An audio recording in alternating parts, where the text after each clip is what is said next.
All right. So you have a choice. Do we talk about the State of the Union? Or do we talk about the memo? Or do we look at a video of adorable puppies going down a slide? I joke, because you're going to get all three. First, the speech. It had so many high notes, you'd need Mariah Carey to sing it.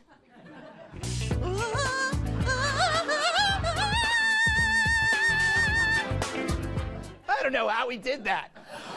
Of course, others saw it differently, and by others, I mean crybaby chuckle buckets.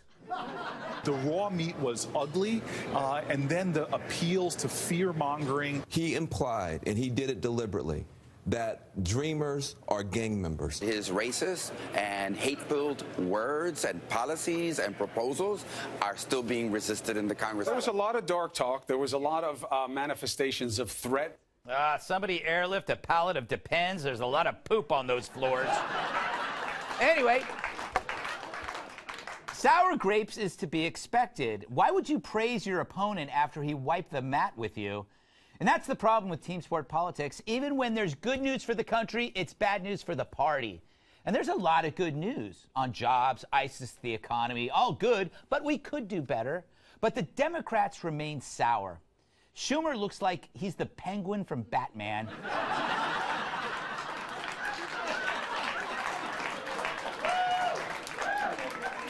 He's trying to pass a softball-sized gallstone. And Pelosi looks like that gallstone is about to hit her in the Mercedes.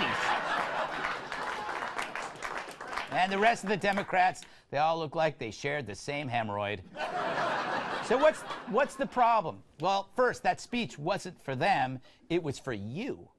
I thought it was too long, but for you, it's not long enough. 90 minutes of positivity about this great country after 8 years of moaning about America. This speech was a water cooler in the desert. So for Dems, your good news is their bad news, but also their bad news is your good news. So in the future, here's a handy measurement for success.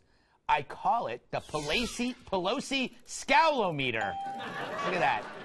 The more she frowns, the more you should smile. All right. Which leads me to the memo. The week was fraught with anticipation, as if the royal family was giving birth to a panda. The nation wanted answers. Their thirst wouldn't be quenched until they heard this command. Release the memo. Well, good work there, dubbing. Yes, the memo. Finally, it was released, and it became the Super Bowl for nerds. Now, if it's all true, the dossier was put together by Christopher Steele with funding from the DNC and Fusion GPS. Then they played it up to media outlets. Then the Justice Department asked for surveillance warrants. But according to the memo, the application didn't disclose the role of the DNC or Clinton campaign in funding the dossier. The memo also claims that former FBI Deputy Director Andrew McCabe wouldn't have sought the warrant without this dossier.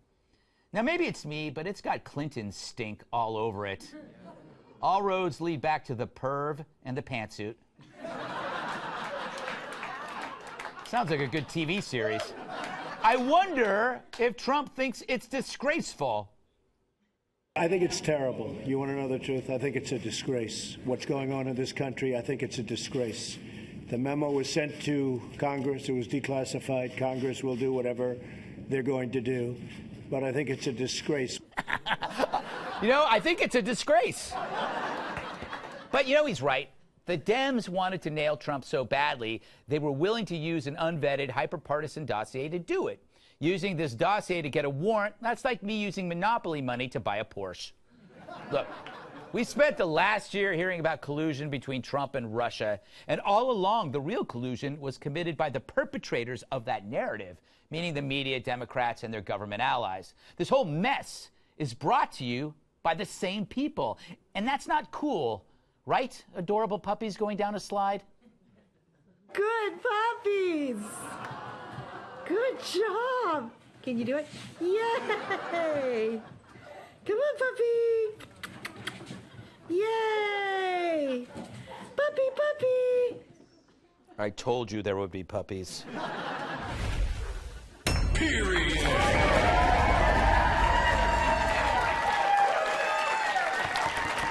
Yes! Let us welcome tonight's guest. He had no qualms defusing bombs tougher than senior year calculus. It's former U.S. Marines bomb technician, Staff Sergeant Joey Joe.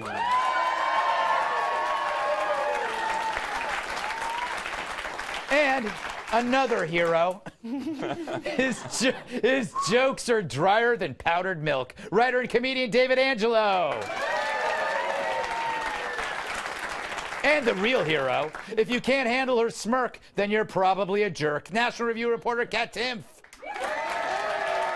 Finally, the Jolly Green Giant sends him hate mail. Former bodyguard, massive sidekick Tyrus. All right, Joey. You got the State of the Union, you got the memo. Take your pick and run with it. Oh, let's do the State of the Union. What do you think? Okay. That was like forever ago, wasn't it? Yes, it was. Listen, I sat through 2 State of the Union addresses, 2011 and 2013. And so 2011, the Tea Party came to be, and we had all these freshman Republican congressmen. And you could see them, it'd be so funny, because Obama was really good at saying things like, you shouldn't pay more taxes than you should, so let's pay our fair share. Right. And so you see Republican congressmen going, you know, but they were eager to clap. You know, they wanted to. They just needed Boehner to tell them when to do it. Yes. And so I guess the Democrats went into this one like with a game plan much easier. From the set, let's set this one out. Let's just sit there, you know, left hand, left knee, right knee, and leave it alone. So to see them sit there through some of the things that he pointed out, Trump wrote a speech that dared them not to celebrate this country, and they didn't do it. Yeah, he set up the trap. He said, if you're not going to stand for this, he talks about the flag. He set up these little, like, minefields, and they just, well, that's a terrible metaphor for you. I love it. Hey, look, I'm batting like 900 with mines, okay? I had one bad day. You had one bad day, Joey. One bad day. Had a leg or two up on me. Can't have one bad day. Terrible. All right, David, what about the memo? Well, the memo was good, but we all kind of wanted more out of the memo, I feel like. It didn't give enough secrets. Yeah. I feel like they should just open it up. If you have TSA pre-check, they should let you in the vault for like an hour. Anything you get, like supermarket sweeps, you know, like any document. That's a good idea. But here's the thing. The thing that was in that the memo, I already knew. Let's show the tweet. Yeah? Can we have the tweet? Yeah. Here. This is from March 2017. This is you. Yeah. I can't read it. It's too far away. I'll read it for you. Possibility. Dems invented the Russian thing, fake server, etc., as a pretext for FISA, and the news has just been carrying water for them. Ooh. The most trusted name in news. Yes. You were like a psychic with really interesting glasses. All right. Speaking of interesting glasses, Kat, what would you like to talk about? Would you like to talk about the amazing speech that Trump gave, or the groundbreaking, earth-shattering memo? Oh, my God. Okay. I'll talk about the memo. I'm really, really glad the memo was released. I want to see all the things the FBI does not want me to see. Right. 100%. But I think we need to take a look at how this was able to happen in the first place and look at reforming this entire area of government where we take the Fourth Amendment more seriously so it's not so easy to surveil American citizens. You know, I will agree with you here. Because that's the thing that bothers me. Anybody could, like, create a questionable dossier about my life. Yeah. And it might not be questionable. Might be questionable. Those 2 years. Well, anyway, Tyrus, thoughts on the memo? Thoughts on your dossier, yeah. Why there's no unicorns, kids. It was a donkey dressed as a unicorn. See? So, you know what? Here was my frustration this week. I thought the State of the Union was very good. I thought it's always good to hear positive things about our country because we don't hear enough about them. Yes. But I was looking for one thing, and I thought maybe it was going to be infrastructure that was going to bring the sides together or start some kind of dialogue. Because after the State of the Union was over, those of us who love Trump still love Trump, and those of us who hate him and blame him for everything in the entire world that's going wrong, they still hated him. And to tie it in with the memo, it's kind of the same thing. Right. If you don't like the Russian investigation, if you have issues with the left, you're going to support the memo. Right. And if you're, if you love Trump, you're going to be that's what we needed. But my issue with that is just Page. That's the guy. Like, he's dang, every group has one, and we have him. And that dude just can't. And then when he tweets, I'm just like, this didn't mean. The only one I don't want to hear from more than Page is Cruz.